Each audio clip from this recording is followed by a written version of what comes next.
Read by Ben Tucker. The Mystery of Black Rock Creek. Chapter 1.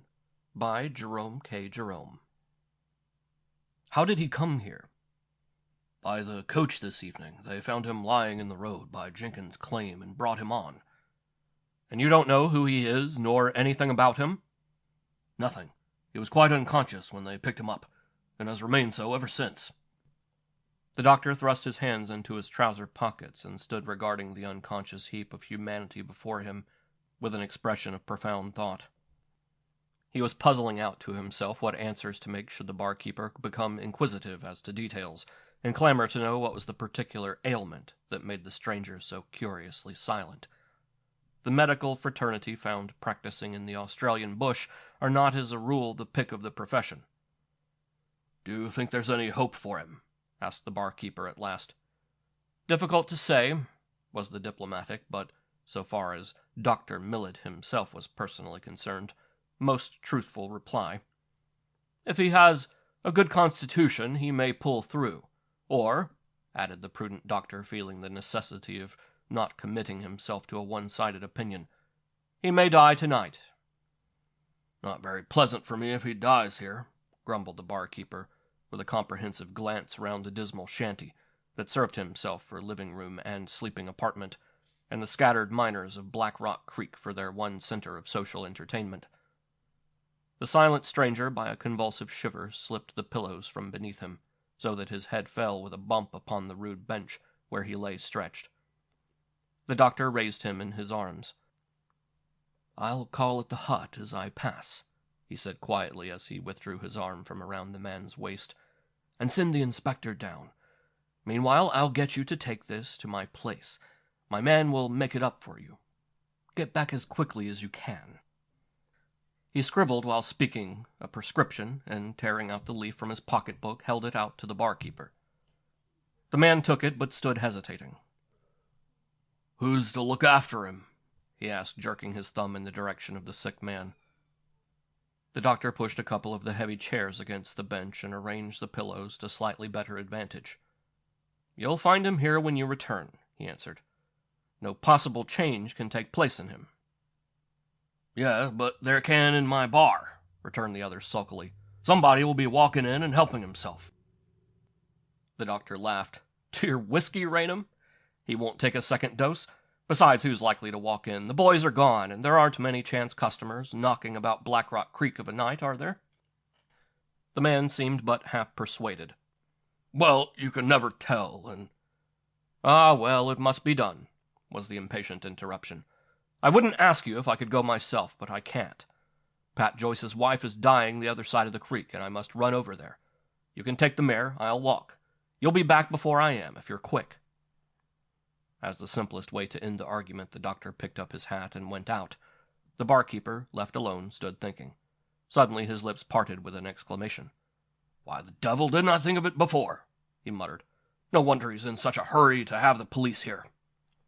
Taking the dirt-encrusted lantern from the shelf, he bent down above the prostrate form upon the bench. But at that moment the doctor's figure reappeared in the open doorway, and the doctor's voice cried angrily to him to make haste. "Damn him," growled the man. "I suppose he'll watch till I'm off." He seized an old shawl, which he wrapped about his shoulders, for the night was cold, and plunged into the darkness. It was well for man and beast that the doctor's mare knew every hole and boulder of the ill-laid road, for the barkeeper rode hard through the black night. Gentleman Jock, ex-financier, ex-miner, ex-jockey, ex-deadbeat, who now served the doctor in the mixed capacity of medical assistant, groom, and cook, remarked upon the ill-concealed impatience with which he paced the veranda while the simple prescription of quinine and brandy, ventured upon by the bewildered doctor, was being prepared, and was irritated by the same. "It won't kill him, and it won't cure him," he grunted as he rammed the cork down. "One would fancy you were a young woman with your baby sick for the first time in its life." "I've took an interest in him," answered the barkeeper dryly, as, pocketing the bottle, he flung himself back into the saddle. "Well, I guess he ain't worth breaking the mare's neck over, whoever he may be, though your own mayn't much matter," shouted Gentleman Jock after him, as in response to a vicious cut, the animal dashed down the steep incline. A long experience of both had given Gentleman Jock a higher opinion of horses than of men. He objected to the nobler animal being sacrificed to the exigencies of the less. 100 yards from his own door, the barkeeper pulled up and dismounted. Throwing the bridle over his arm, he moved cautiously forward till close to the door of the hut, then paused and listened. No sound came from within. A feeble ray of light stole from the chink beneath the door and struggled halfway across the road. The barkeeper raised his head. The troubled panting of the horse, the whispering of the pines, were the only sounds that reached him. Fastening the mare, he raised the latch noiselessly and peered in. A stranger watching him from the shadow of the pines beyond would have taken him for a thief rather than for a man crossing his own threshold. The sick man lay on the bench between the high-backed chairs and the wall. The barkeeper could hear his steady breathing. It sounded easier and more regular. Closing the door behind him, he drew the bolt across softly, and taking the lantern in his hand, crept up and passed its light backwards and forwards above the closed eyes. The examination seemed to satisfy him, for, replacing the lantern on the table, he returned, and moving the chairs out of his way, felt round the sick man's waist for the leathern belt that, during the last half-hour, had been ceaselessly pirouetting and twirling in devilish dances before his eager eyes. As his hands touched it, however, he paused. Hastily crossing to the window, he drew carefully the tattered curtains over every inch of pane, then resumed with feverish haste his task. The sick man lay heavily, and it was necessary to move him to draw the belt away. Once a smothered sound escaped his lips, as if, in spite of the unconsciousness of his body, some watchful corner of his brain were protesting against the robbery. The barkeeper waited with the sweat upon his hands and face, expecting the white eyelids to open, but no movement followed, and with a little more maneuvering the belt fell heavily to the floor and lay coiled about the barkeeper's feet. He picked it up, and taking it to the table, examined it by the dim light of the lantern. From every pocket, as he opened it, there poured forth gold. It made a glittering pile upon the rude table. The barkeeper's hands caressed it lovingly, lingeringly. The yellow light from the lantern close to his cheek showed a gaping mouth wreathed round with fatuous smiles. In his utterly bestial excitement, the saliva trickled down unheeded from his mouth onto the table. Suddenly from the shadows behind him arose a hoarse, croaking cry, as of some inarticulate thing struggling for a voice. The coins in his hand fell with a rattle on the floor and rolled away, and the cry kept round him again, freezing his face into terror. Slowly he turned his head to see a figure with 2 claw-like hands stretched out against him, to hear a voice he thought at first came from the dead, crying, "Mine! Mine!" He remained spellbound to his chair, and the figure tottered forward step by step, till with one outthrust arm it touched his glittering heap. The action roused the barkeeper from his stupor. With a snarl as of an angry animal, he flung himself upon the weak, swaying thing. Seizing the shawl he had hastily unwrapped from his shoulders, he held it pressed against the sick man's face, stifling the thin cries. Slowly he forced him back to the bench, still holding the shawl tight pressed about his head, till the feeble struggles ceased, and the long arms fell listless to the floor. Then the barkeeper unwound the shawl and looked at the dead face. To hide the belt in gold, to replace the body, naturally upon the bench, was his next care. This done, he drew back the curtains from the window, and opening the door, leant idly against it, waiting. He had completed his labor none too soon, for as he threw away the match that lighted his cigar, the sound of footsteps reached him, and the figures of the doctor and the inspector drew away from the gloom and became distinct. The barkeeper was the first to speak. "Dead," he said curtly as the doctor stepped into the framework of the door. "Dead? Already?" "I found him dead when I got back. I thought it weren't the thing to leave him." The doctor made no reply, but passed straight over to where the dead man lay. The inspector closed the door. The doctor seemed strangely interested in his case, and it was some minutes before he spoke. Then he said quietly, "This man never died. He has been murdered." "It's a lie!" cried the barkeeper. "I tell you he was dead when I got back." "I tell you," repeated the doctor quietly, "he has been murdered. Poisoned." He took a glass from the shelf above the dead man's head. "Poisoned with henbane. His whole body stinks of it. Why, there's enough left in the glass to have killed a dozen men." and the barkeeper stood staring from the doctor to the inspector.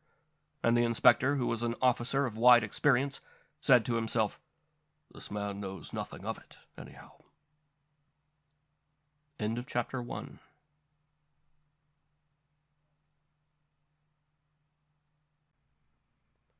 Chapter 2, by Eden Phillpotts. The barkeeper was the first to speak. He saw fate had played into his hand and felt that the least he could do was to score the trick at once. So he spoke politely to the inspector. "I reckon it's one of two things, Spec.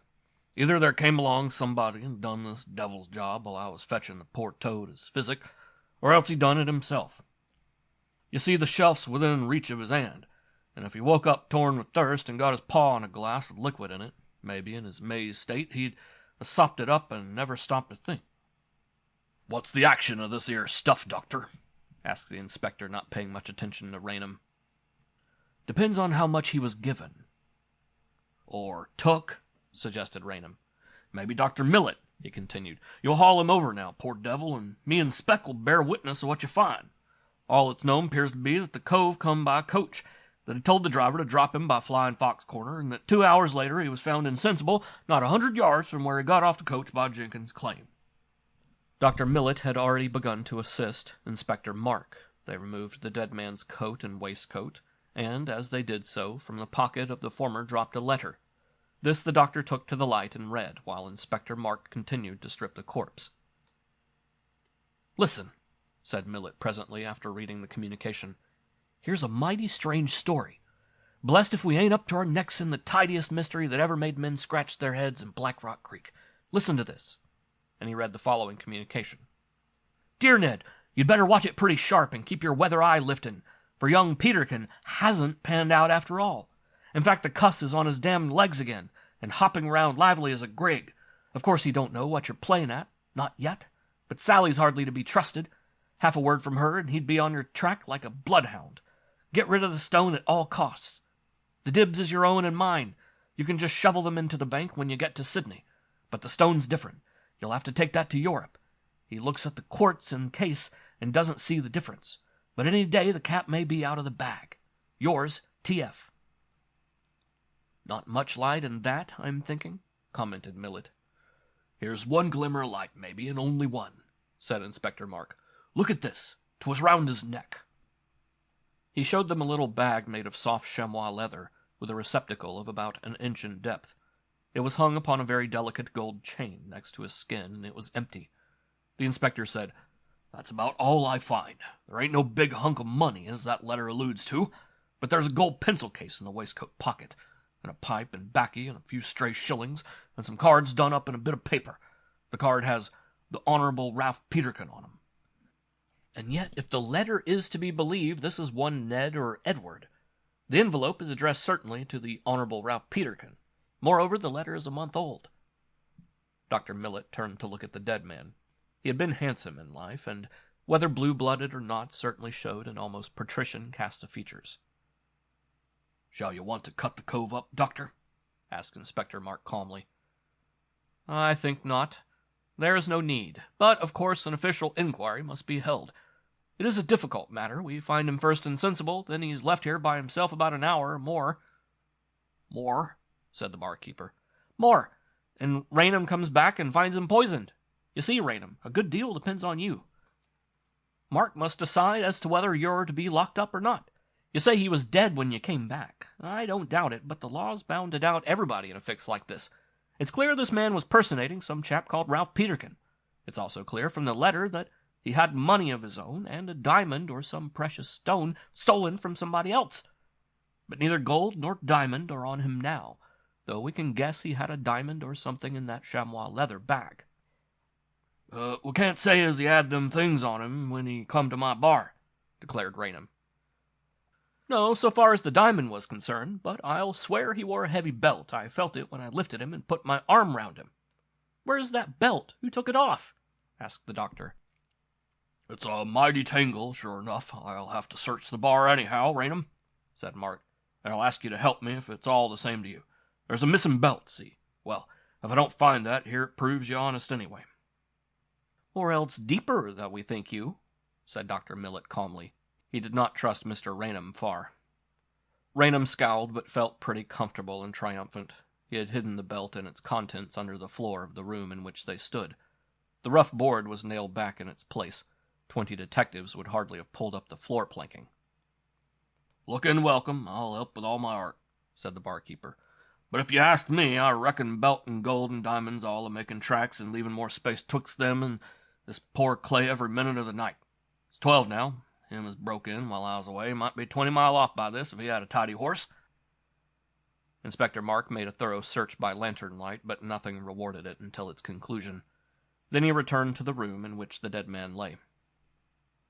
"We found nothing, Doc," he said to Millet, who was still bending over the corpse. "But I have, Mark. I was wrong. Henbane never killed this man. See, it is the bottle of the stuff that fell and broke and saturated his coat and shirt. The bottle was knocked from the shelf. It might have been by one of the rats that swarm here. The glass is dry at the rim and sides. It has not been moved. The henbane in it was poured out long ago. Why did you not mention that, Raynham?" "I didn't think of it. I poured the stuff out, as you say, and soaked cheese in it for them same rats." "Well, it was not poison killed this man. An autopsy will be necessary now. I shall—" He was interrupted in a manner very startling. Mark, still pursuing his search, had reached a tall cupboard at one corner of the room in which they were assembled. He threw it open and started violently back as he did so, for within it stood a woman, a pale, wild-eyed creature dressed in black, a stranger to them all. "Who in God's name are you, and how did you get here?" asked Raynham, who first found his tongue. "I can explain if you will listen," she answered. "I came by the coach which brought this unhappy man today. My name is Sarah Peterkin." End of Chapter 2.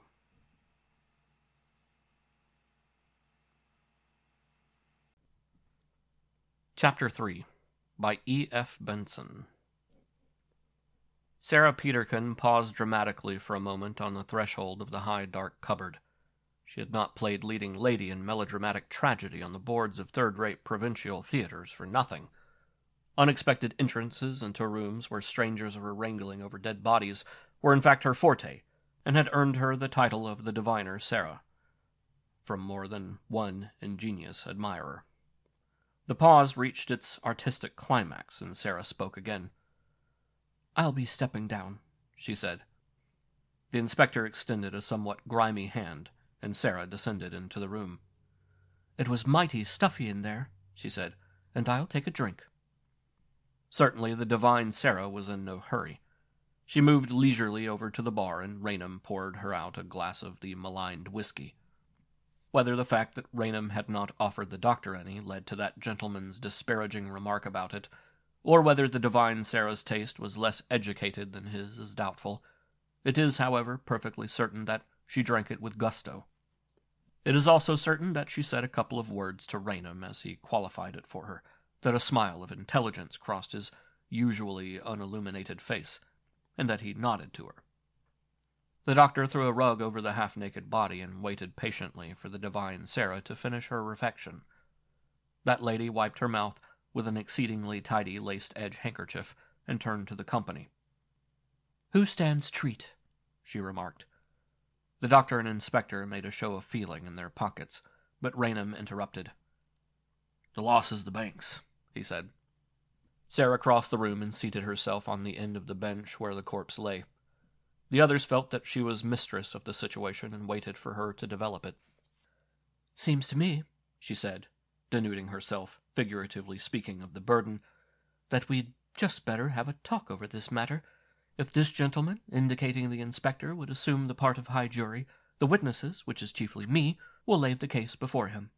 The judge—" The doctor was considered a humorist of the first water by the higher circles in Black Rock Creek, and he decided to make a joke. "Our unknown friend here will be the judge," said he, pointing to the corpse. Sarah did not laugh, but gave him a look out of the third act of La Tosca. "Exactly," she said.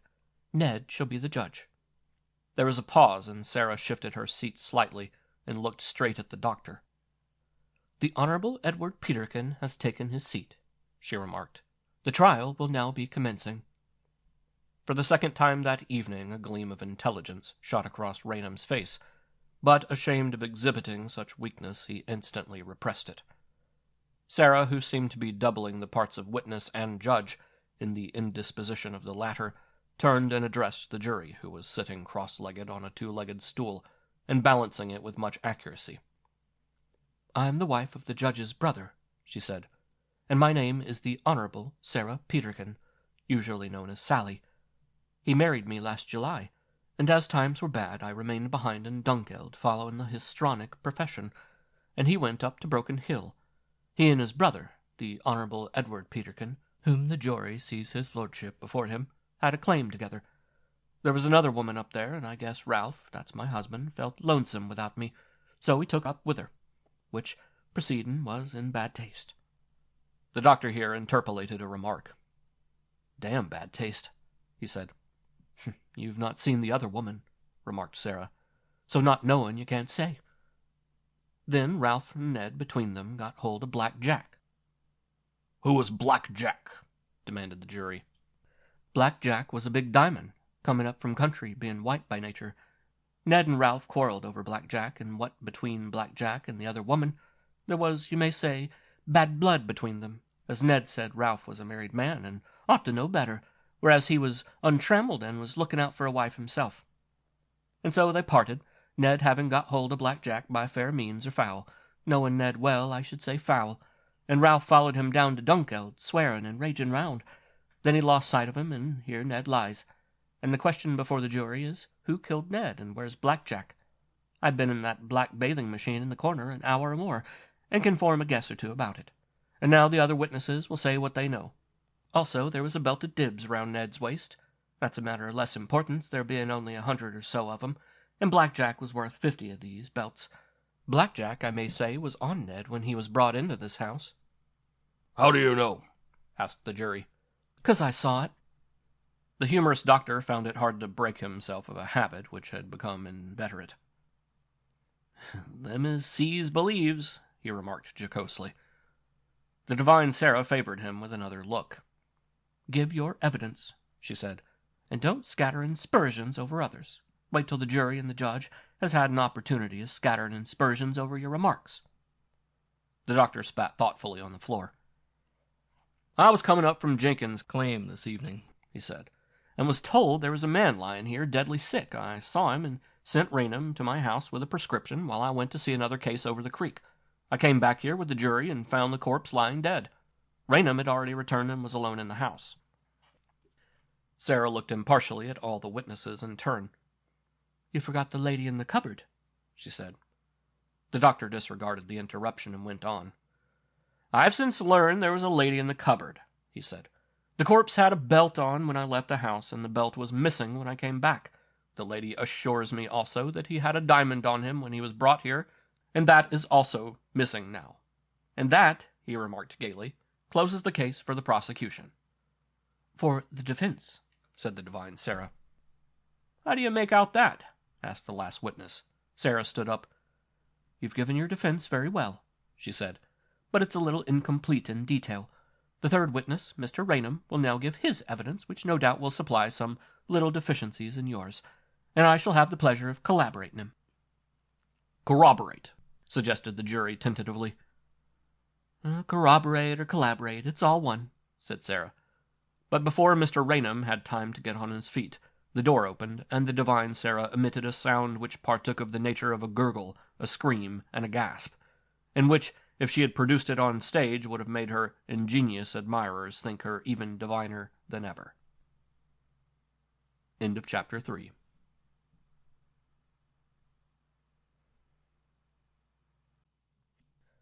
Chapter 4 by F. Frankfort Moore.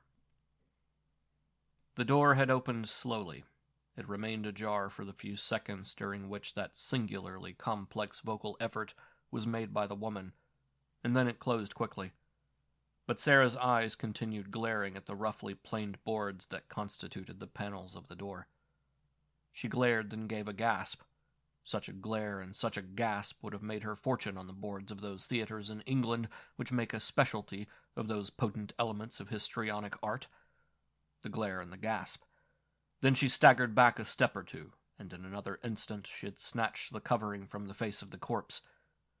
She bent her face down to that face. The inspector could not at that moment have said which of the two was the more ghastly, scrutinizing it eagerly. Still keeping her eyes fixed upon the eyes that stared glassily up from the bench to the rough beams of the roof, she put out her arm and felt along the wall until she had grasped the tin lantern with the guttering candle inside it, the sole illumination of the place. She swung it down to the dead face so that a wave of sickly light swept over the pallid, rigid features. A crash, and then darkness followed. She had let the lantern fall, and she herself had dropped upon the end of the bench without a cry. "What the blazes?" shouted the inspector, leaping to his feet and striking a match, which he sheltered from the many draughts of the shanty with his capacious hands, while the doctor groped for the lantern and endeavored to set up the candle once more. "What the blazes do you mean by dropping the glim?" "Isn't it something like contempt of court, my lass?" said the facetious physician, replacing the freshly lighted lantern. The barkeeper said nothing. He shifted a foot or two in the direction of the door. "Heavens above," muttered the woman. "Oh, heavens above, what does this mean?" "That's just what we want to know, my fine lady," said the inspector. "What did you see at the door?" The three men had been so seated that the door had opened upon them, thus preventing them from seeing through the entrance. The woman alone had been in a position to see by whom the door had been opened. "Come, madam," said the doctor. "Remember the important official position you occupy. Remember what's due the honorable court. What the Lord Chancellor did you see at the door?" Sarah looked at the speaker, then at the inspector, and lastly at Raynham. "What did I see? What did I see? Is that what you ask me?" she said. "That was the inquiry of the court, madam," said the doctor with a very humorous bow. "I'll tell you what I saw, though you'll call me a liar," said she. "Very probably," remarked the inspector dryly. "Oh, no, couldn't think of such unpoliteness," said the doctor. The barkeeper said nothing, only he got a foot nearer to the door. "The door opened. You saw it, though being on the off-side you couldn't see out," said she. "That's true, anyway," acquiesced the inspector. "Inspector Mark couldn't inspect or mark anything," said the facetious physician. "What did you see?" cried the inspector. "Him!" cried the woman, starting to her feet and pointing to the corpse. "I saw him at the door." "The dead man? I reckon that's a whopper," said the inspector. "He didn't budge." "I saw him! Cried the woman. "He opened the door and stood there for a moment, long enough. The light shone upon his face. He gave me a look that I understood well, too well, a look that said, 'Denounce my murderer! Denounce my murderer!' I obey that voice. Dick Raynham, I denounce you in the presence of witnesses as the murderer of this man." She swept round and pointed a melodramatic finger at the barkeeper. In a second he was pointing something at her, not a finger, but the barrel of a revolver. The flash of the light on the steel, the sound of the shot, the shriek of the woman, and the crash of the bullet into the center of the tin lantern occupied but 1 second. The next, the inspector and doctor had fired their revolvers on chance in the direction of the door. The bullets went into the open air. The door was open, and Dick Raynham had escaped. Follow him if you are men," yelled the woman. "You cowards! Give me a shooting iron, and I'll follow him myself." "Keep your back hair on," said the inspector. "The troopers will have heard the shooting, and if we don't have our hands on him in half an hour, they'll do for him. Come along, Doc. He's sure to make for the gulch." The two men hurried out into the starlit night, the inspector mounting his horse, which he had hitched outside, and the doctor getting astride his wiry little mare. They galloped across the cleared scrub in the direction of the notorious Choke-Neck Gulch, a wild gully just above Black Rock Creek, which had for years constituted a place of refuge for such members of the criminal population of the neighborhood as had overstepped the boundary of discretion in some moment of excitement. The entrance to the gulch was by a narrow path, and on this path the two horsemen pulled up. "We're here a bit ahead of him," remarked the inspector. "There's no way that he could reach here sooner unless he flew, and that's not Dick's form." "No, he's a good liar, but a bad flyer," said the humorous medico. "He'll have to fly if he wants to escape our revolvers," said the inspector. "He'll walk into our arms. Eh, What's that? Listen. By the Lord Harry, he's got a horse and is coming straight for us. Keep well in cover, Doc, and we'll cry bail up before he can whip out his iron. This program was rigidly carried out. The horses were backed among the rocks, and each of the men cocked his revolver and waited silently, while the sound of galloping hoofs became more distinct. In a few minutes the horseman was within 20 yards of the entrance, and then the inspector and the doctor forced their horses out, shouting, "Bail up, my lad!" as they covered the newcomer with their revolvers. He threw his horse on its haunches. "Hello, Inspector, what's all this?" he cried. The man was one of the inspector's troopers. "What, Stanley? Good," said the inspector. "Man, we took you for the fellow we're in search of."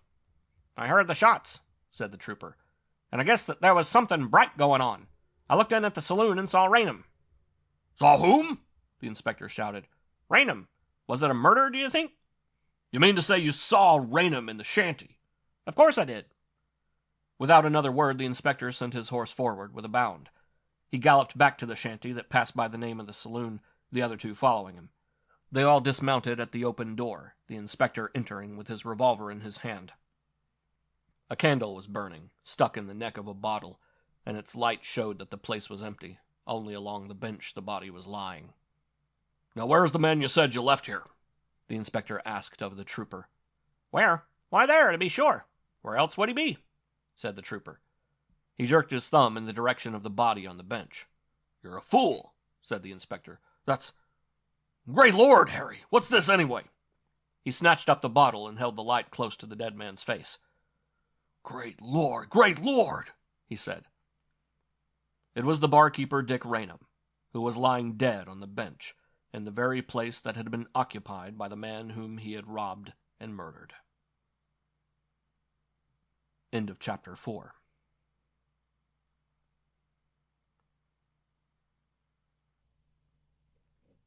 Chapter 5 by Barry Payne. The doctor examined carefully the body of the dead man. The face of the corpse was distorted and looked horrible in the candlelight. "Shot?" said the inspector laconically. "No," replied the doctor. "Then how?"